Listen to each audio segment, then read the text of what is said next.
Hello, kamusta? It's me again. Katatapos ko lang mag-video call dun sa mother ko, no? And nakakatuwa kasi, alam niyo ba, napanood ng mother ko yung video ko regarding yun sa mga blessings, ano. Tapos, all along, ang akala niya, nasa US ako, nasa Amerika ako. Sabi niya, nasa England ka pala? Wala ka na sa Amerika? Sabi ko, no, wala na, hindi naman ako galing sa Amerika, ma. Andito ako sa England. Sabi niya, yung sa United, ano ba yun? Sa United Kingdom, sabi niya. Oo, sa United Kingdom. Sabi ko, yung England, ano siya, nasa loob siya ng United Kingdom. Para siyang, in-explain ko pa. Sabi ko, para siyang Tagulwan. Nasakop siya ng Misamis Oriental. Sabi ko, kasi yung Tagulwan, probinsya ko yon sa Pilipinas, sa Misamis Oriental. So, in-explain ko sa kanya. Tapos, nakakatuwa kasi napanood niya yung video ko. Tapos, sabi niya, tama ka. Tapos, tama yung mga sinasabi mo doon. Na talagang lahat ng desisyon mo, iaano mo talaga kay Lord. Ihingi mo sa kanya. Tapos, i-consult mo sa kanya. Kaya, lagi kanyang ginagabayan. And sabi niya, proud ako sa'yo. Sabi niya. Natutuwa ako.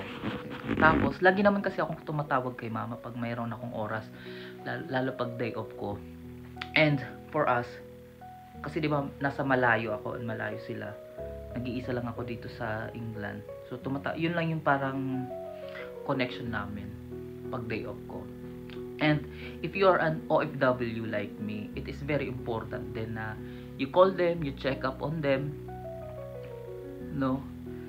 Kamusta sila, kahit na konting minuto lang, siguro mga 5 minutes, 10 minutes call, kung free ka, it will make them happy. And vice versa din, if you're, nasa Pilipinas, and meron kayong kamag-anak sa ibang bansa, try to contact them, try to call them, kamustahin sila, kung okay ba sila, kasi iba yung feeling pag kinakamusta, katulad ko.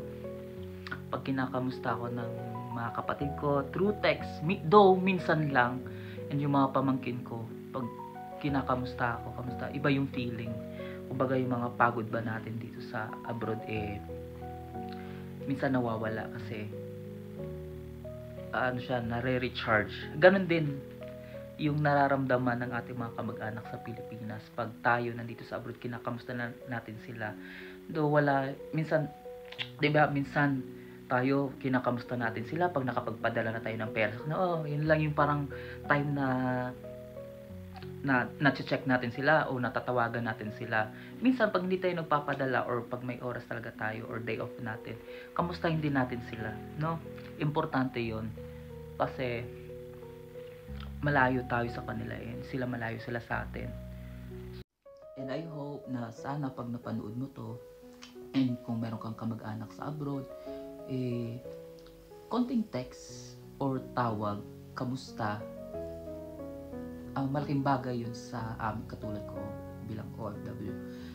Malaking bagay siya pag nakakarinig kami ng balita sa inyo or sa Pilipinas, para ba yung mga pagod namin nawawala.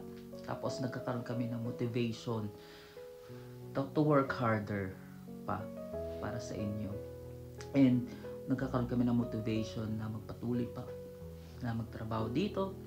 And iba yung impact ba ng kaligayahan pag kinakamusta kami ng mga kamag-anak namin dyan sa Pilipinas. And I think vice versa, pag tayo din mga Pilipino nagtatrabaho dito sa abroad, pag kinakamusta din natin yung kamag-anak natin sa Pilipinas, iba din yung saya dulot na nabibigay natin sa kanila. And yun lang naman, sometimes kasi sometimes katulad ko, hindi lang nalalaman ng mga kamag-anak ko kung minsan malungkot, minsan parang ang empty. Tapos pag kinakamusta ko, iba yung saya after makareceive nung simpleng kamusta man lang, no? Ayun lang. And I hope this video finds you motivational. And I hope na inspired ka sa video na to. Yun lang. And I hope pagkatapos ng video na to magkamustahan tayo and let's talk. See you.